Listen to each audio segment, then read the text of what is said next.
अस्सलामुअलैकुम my social media family, कैसे आप लोग? उम्मीद करते हैं आप लोग खैरियत से होंगे। जनाब, बात करेंगे आज दो टॉपिक्स के ऊपर और दोनों ही टॉपिक्स जो हैं वो बहुत ही ज़्यादा बोल्ड हैं, बहुत ही ज़्यादा आपको दिल संभाल कर सुनना पड़ेंगे क्योंकि इन दोनों टॉपिक्स पे बात करते हुए मुझे खुद समझ नहीं आ रही थी कि कहाँ से शुरू करना है, कहाँ पर ख़त्म करना है, क्योंकि दोनों टॉपिक्स जो थे वो कुछ इस तरह से थे कि उनको बयां करने के लिए आपका अंदाज़े बयां बहुत मुहतात होना चाहिए। जी हाँ, मैं बात करने जा रही हूँ सबसे पहले टॉपिक पे। तो आपको बताऊंगी कि एक खातून जिनकी वीडियोस जो हैं नाजेबा और गैर अखलाकी वीडियोस सोशल मीडिया पर वायरल हो रही हैं और इस वक्त ट्विटर पर हर जगह छाई हुई हैं, और एक ही बात हो रही है कि एक खातून जो कि इस्लामाबाद के अंदर एक होटल की छत के ऊपर नाजेबा रक्स करते और बहुत ही गंदे और गलीज किस्म के स्टेप्स जो हैं, यानी कि उसके जो डांस मूव्स हैं वो करते हुए वो दिखाई दे रही है। और उसके डांस स्टेप्स जो हैं वो बहुत ही अजीबो गरीब किस्म के हैं, यानी कि बिल्कुल वेस्टर्न स्टाइल के हैं,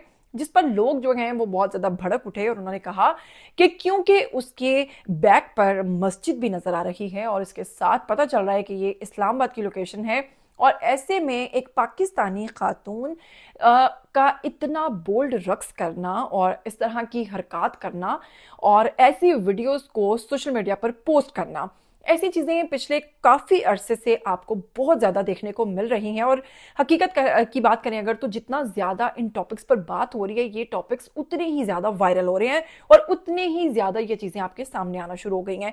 लेकिन ये बात भी बिल्कुल दुरुस्त है कि अगर हम इन पर बात नहीं करेंगे तो इन लोगों को मजीद शय मिलेगी और ऐसी चीज़ें मजीद सामने आना शुरू हो जाएंगी।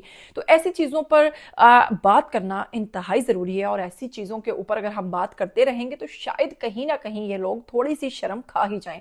आपको बताऊंगी कि ये खातून कौन है, इनका ताल्लुक कहाँ से है, आपको बताऊंगी कि ये जो वीडियो है इसको बनाने के पीछे इनका क्या मकसद था, और इस खातून से जुड़ी एक बड़ी अहम इंफॉर्मेशन जो है वो भी आप लोगों के साथ आज की इस वीडियो में शेयर करेंगे। वहीं पर आपको आज की जो दूसरी खबर है, बड़ी अहम खबर है, आपको बताऊंगी लोगों का सॉफ्टवेयर अपडेट करने वाले, लोगों को गालम गलोच करने वाले, खुद को बहुत ही ज्यादा ज़हीन समझने वाले, जी हां, और अपनी ही बातों पर मुकरने वाली शख्सियत, जी हां, मैं बात करने जा रही हूं हकीम शहजाद लोहापाड़ की, जो कि समझते हैं कि दुनिया में उनसे ज्यादा नॉलेज तो किसी के पास है ही नहीं।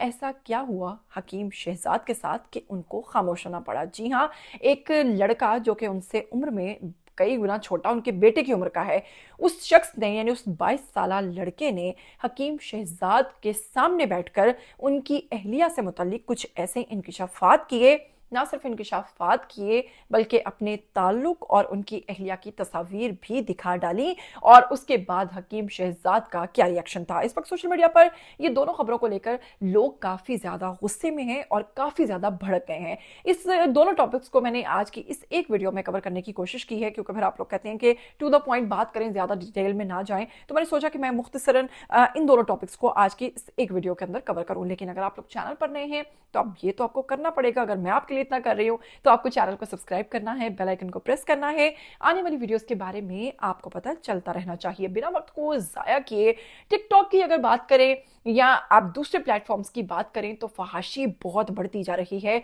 बहुत सारे लोग जिन्हें आरटीएस, फिजाली जैसे प्रोग्राम्स के अंदर बुलाया जाता है, और अगर उनकी फहाशी जो है या उनका कंटेंट किसी स्पेसिफिक ऑडियंस को शो हो रहा है तो वो ऐसे प्लेटफॉर्म्स पर आने के बाद जो है खुलेआम इन चीज़ों में आपको मजीद ज़्यादा, यानी कि वो ये करना शुरू हो जाते हैं और फिर वो मजीद आपको नजर आना शुरू होते हैं।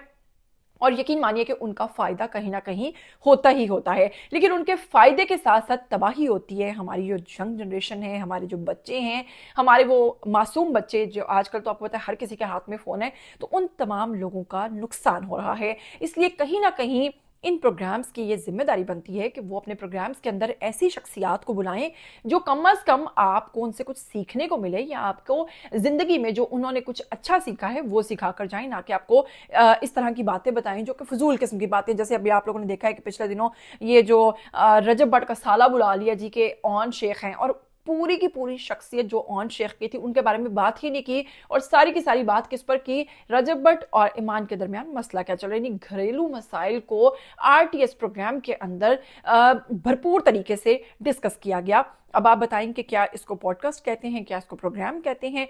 इस बात को करने का मकसद ये है कि बेसिक मैं आपको समझा रही हूँ कि हमारे मुल्क में चल क्या रहा है। ऐसी ही सिचुएशंस पे, ऐसी ही फहाशी पर, ऐसे ही कंटेंट पर, ऐसे ही लोग आप लोगों के सामने आएंगे।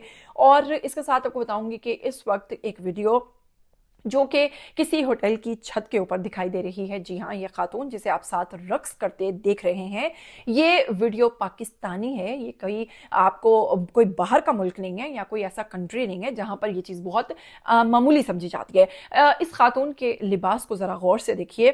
कहीं से भी आपको लगता है कि इस खातून में कहीं से भी कोई इस्लामी टच या कोई इस्लामी कंट्री में रहने का लिहाज, कोई शर्म या कोई किसी किस्म का लिहाज हो? बिल्कुल भी इसने इस चीज़ों का ख्याल नहीं किया। और यहाँ तक इस लड़की ने एहसास नहीं किया कि इसके बैकग्राउंड में नज़र आने वाली मस्जिद, अब मस्जिद के सामने ये तमाम चीज़ें जानबूझकर की गई या फिर इसको इल्म नहीं था। आप लोग जानते हैं, बीइंग अ मुस्लिम हम लोग इन चीज़ों को बहुत ज़्यादा हम जाहिर सी बात है, हमें तकलीफ़ होती है। हम जब ऐसी चीज़ें देखते हैं तो हम कहते हैं कि एहतराम होना चाहिए। लेकिन वहाँ तुम खुलेआम इस तरह के काम कर रही हो, रक्स कर रही हो बीबी, ये क्या तरीक़ेकार है? इस पर जब सोशल मीडिया पर आवाज़ उठाई गई और लोगों ने बहुत ज़्यादा तनकीद की और कहा कि इस खातून के ऊपर एक्शन लिया जाए और अदारे कहाँ हैं। जब बात आई अदारों पर तो मैंने सोचा कि मैं खुद भी इस खबर की तस्दीक करूं और देखूं कि आखिर ये खातून कौन है। जैसे जैसे मैं सर्च करती गई, इससे पहले मैं इस खातून को नहीं जानती थी, तो बिल आखिर मुझे पता चला कि इस खातून का नाम है पारस खान। पारस खान नामी ये जो शख्सियत है, अब आपको एक बड़ी अहम बात बताती चलूं कि ये खातून नहीं, ये एक ख्वाजा सरा हैं। आप देखिए कि ख्वाजा सराओं की आप ज़रा हरकत देखें कि अपने आप को मजलूम भी कहते हैं, अपने आप को मासूम भी कहते हैं, अपने आप को ज़माने का ठुकराया हुआ भी कहते हैं, लेकिन इसके साथ साथ फहाशी फैलाने में यकीन कीजिए कि इन्होंने ख़वातीन को भी पीछे छोड़ दिया है। क्या ये तरीक़ेकार दुरुस्त है? आप लोग खातून का रूप धार के एक खातून को ही बदनाम कर रहे हैं और इस कदर जलीलो ख्वार कर रहे हैं। और ये मैं क्या अब बताऊं आपको कि सोचिए कि एक ट्रांसजेंडर, एक शी मेल, एक ख्वाजा सरा जो है वो इस कदर बेहुदा, इस कदर गलत कारी जो है वो कर रहा है। इसी पर तो फिर मारिया भी बात करती हैं तो फिर ख्वाजा सराओं को बहुत ज़्यादा तकलीफ उठती है। वो कहते हैं कि जी आप लोगों ने इस पर क्यों बात की, हमारे राइट्स पे क्यों नहीं बात की? क्या ये आपके राइट्स हैं? क्या ये तरीक़ेकार है कि पाकिस्तान में एक इस्लामिक कंट्री में रहते हुए आप लोगों को अगर जॉब्स नहीं मिल रही, आप लोगों को राइट्स नहीं मिल रहे, तो आप लोग इस तरह की हरकतें करेंगे या आप इस तरह से फहाशी फैलाएंगे? आप सोचिए कि एक मर्द जो है वो मुकम्मल औरत के हुलिये में कैसे आता है। जी हाँ, इसके लिए इन्होंने थाईलैंड से बहुत सारी सर्जरीज करवा रखी हैं। अपना महीने का खर्चा बताती हैं 8 से 9 लाख। कहती हैं कि मेरी इस मेंटेनेंस पर मंथली 8 से 9 लाख रुपए लगते हैं। डीएचए में रहती हैं और अपने आप को पारस के नाम से पुकारती हैं। आशिकों की तादाद बताती हैं कि इतने आशिक हैं और सबके सब मैरिड हैं। और उनमें सबसे बड़ी तादाद वो कहती हैं कि पॉलिटिशियंस हैं। जी हाँ, वो कहती हैं कि मेरे आशिक जो हैं वो पॉलिटिशियंस हैं। किसी का ताल्लुक सिंध से है तो किसी का कहीं से। और अगर मैं अपने इनबॉक्स के स्क्रीनशॉट्स शेयर कर दूं तो आप लोगों के घर खराब हो जाएंगे, आप लोग रातों रात बर्बाद हो जाओगे। जी हाँ, एक ख्वाजा सरा खुलेआम टीवी चैनल पर बैठकर आपको ये धमकी दे रहा है और आपको, आप जो अदारों की बात कर रहे हैं वो उन्हीं अदारों के बारे में बात कर रहे हैं कि वही पॉलिटिशियंस मेरे पीछे हैं और वही मुझे अफोर्ड करते हैं और वही मेरे महीने का 8 से 9 लाख रुपया जो खर्चा है मेंटेनेंस का वो बियर करते हैं। अब आप सोचिए कि इस पर आप अदारों पर कैसे बात कर सकते हैं। अब मुझे नहीं पता कि अदारे इसमें इन्वॉल्व हैं या नहीं, लेकिन अगर हैं तो पारस खान जो हैं इन पर इंक्वायरी होनी चाहिए। इनकी इस किस्म की बातों पर जो कि ऑफिशियली चैनल्स पर बैठकर बातें कर रही हैं, इनको रोकथाम होनी चाहिए। फिर मैंने इनकी एक और पॉडकास्ट, एक और प्रोग्राम देखा और उसमें भी इन्होंने बड़ी खुलकर बातें की। इन्होंने कहा कि मेरे वालिदैन जो है उनका इंतकाल हो चुका है, एक भाई मेरे साथ रहता है, बाकी बहन भाई जो है वो यहाँ नहीं रहते। फिर उसके बाद उन्होंने कहा कि मेरी जो मंथली इनकम है वो 20 लाख के करीब है, यानी 2 मिलियन के करीब मैं कमाती हूं। मिलियन जो है मैं अपनी मेंटेनेंस पर लगाती हूँ। इसके साथ साथ जनाब उन्होंने और भी बहुत अजीबो गरीब किस्म की बातें कही। और फिर मैंने देखा कि ये अदाकारा मतीरा जो कि खुद इसी लेवल की हैं, उनके प्रोग्राम में जाती हैं और ये दोनों खवातीन वहां मिलकर इतनी फहाशी फैलाती हैं, इतनी फहाशी फैलाती हैं कि यकीन कीजिए कि वो प्रोग्राम्स मैंने इनकी वजह से इस सर्च करते करते देखे तो मुझे समझ नहीं आ रही थी कि मैं इसको आगे कंटिन्यू कैसे करूँ या इसको पूरा एंड तक कैसे देखूँ कि उसमें इतनी नामुनासिब और इतनी गलीज किस्म की गुफ्तगू थी। सबसे पहले तो मुझे ये समझ नहीं आती कि अदाकारा मतीरा जिनका कोई लेवल ही नहीं है, उनको प्रोग्राम के अंदर बिठाने और फिर इस तरह का कंटेंट बनाने और फिर ऐसे लोगों को और ऐसी पर्सनैलिटीज़ को बुलाने का क्या मकसद है? जब आप लोग खुद इन चीज़ों को प्रमोट करेंगे तो फिर इन वीडियोस पर आवाज़ उठाने का मकसद क्या है? जी हाँ, अब फैसला आप लोग करेंगे कि क्या इस किस्म की जो फहाशी है या इस किस्म की जो गलाजत है, क्या इसके बारे में गवर्नमेंट को क्या करना चाहिए? क्या यानी कि रूल्स होने चाहिए? किस हद तक का जो कंटेंट है या किस हद तक का जो चीज़ें हैं वो आपको पब्लिकली पोस्ट करने की इजाज़त होनी चाहिए या नहीं होनी चाहिए? मेरा ख्याल है कि इसके ऊपर पूरा पूरा काम होने की सख्त ज़रूरत है, वरना वो वक्त दूर नहीं जब पाकिस्तान जो है वो भी आपको, अल्लाह ही, मैं अब क्या बोलूं। चलिए आते हैं आज के दूसरे टॉपिक की तरफ। तो अब आपको बताऊंगी कि खुद को बहुत ज़्यादा समझदार समझने वाली शख्सियत जो एक प्रोग्राम में शिरकत करने के बाद बड़े वायरल हो गए थे, कहते हुए थे कि जी मैं मेरा जो जो सारी वीडियोस थी वो एआई जनरेटेड थी, जबकि वो सब कुछ उनकी कही हुई बातें थी, वो उनसे मुकर गए थे। तो एक शख्स जिसका कोई दीन ईमान ही नहीं है, जो कहते हैं कि मेरी 4 बीवियां हैं, एक फोत हो चुकी है और 3 अभी उनकी बीवियां हैं। और आपको पता होगा कि इनकी अहलिया दानिया शाह, जो कि मरहूम आमिर लियाकत की जो अहलिया थी, और वो अब इनकी मौजूदा बीवी हैं। हकीम शहजाद जो कि कई मुरब्बों के मालिक, ज़मीन जायदाद और अपनी अमीरी का रोना रोते हैं, बिल आखिर टिकटॉक लाइव पर कदम रख चुके हैं। अपनी बीवी के साथ मिलकर दोनों भीख मांगते हैं वहां पर। और अब उन्होंने, क्योंकि उनकी बीवी जो हैं और उनके जो शौहर हकीम शहजाद हैं, ये दोनों वहां पर लाइव बैठते हैं और दोनों जिस भी बड़े टिकटॉकर से बात करते हैं उसे यही कहते हैं कि जी हम नए हैं, इसलिए हमें यहाँ के रूल्स सिखाए जाए।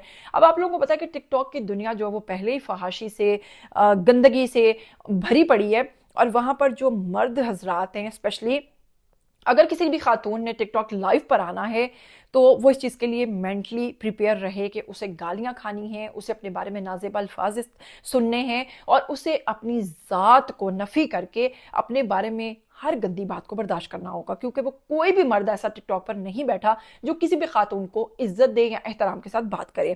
तो मर्दों का एक बहुत बड़ा जाल वहां पर, जो कि औरतों को गंदा करके पैसा कमा रहा है। ऐसे में जब दानिया शाह वहां पर पहुंची और दानिया शाह ने मिस्टर पतलू के साथ बात की कि जी मैं आपकी बहुत बड़ी फ़ैन हूँ और मैं आपसे बात करना चाहती हूँ, उनसे उनका नंबर भी मांग लिया होगा। फिर उसके बाद हकीम शहजाद जो हैं उनकी भी पतलू साहब, क्योंकि पतलू टिकटॉक की दुनिया के एक बेताज बादशाह हैं, उनसे बात हुई। तो हकीम शहजाद ने कहा, उनको बात लगाते हुए, जैसे कि वो बड़े चालाक बनने की कोशिश करते हैं, कि कोई टिकटॉकर खानी है, मुझे ज़रा उसका नंबर तो दो। तो आपको पता है कि मिस्टर पतलू जो इस दुनिया में इस चीज़ के पुराने माहिर हैं, उन्होंने कहा कि मैं हानि का नंबर दूं या ना दूं, लेकिन तुम्हारी बीवी जो है वो मुझसे मेरा नंबर मांग रही है, उससे कंफर्म कर लेना, कसम उठवा लेना। जिस पर हकीम शहजाद जो हैं वो खामोश हो गए। ये वीडियोस बहुत ज़्यादा वायरल हुई। उसके बाद आपको बताऊंगी कि एक और शख्सियत जिसका नाम डॉक्टर ईमान अली नाम है, ये बहुत ही गलीज इंसान है और टिकटॉक की दुनिया में इसने जितनी फहाशी फैलाई हुई है, यकीन मानिए कि मुझे लगता है कि इसके ऊपर किसी की पूछ गीछ है ही नहीं है, या इसके ऊपर किसी इसके घर वालों का भी मेरा ख्याल है चेक एंड बैलेंस नहीं है। तो उसके साथ कहीं ये जो दानिया शाहें लाइव करती रही हैं और उनके साथ चिट चैट करती रही हैं। उसने पूछा भी इनसे कि आपने हकीम शहजाद से शादी कैसे की, तो उन्होंने कहा कि मेरी मजबूरी थी, मेरे पास कोई ऑप्शन नहीं थी, इसलिए मुझे हकीम शहजाद से शादी करना पड़ी।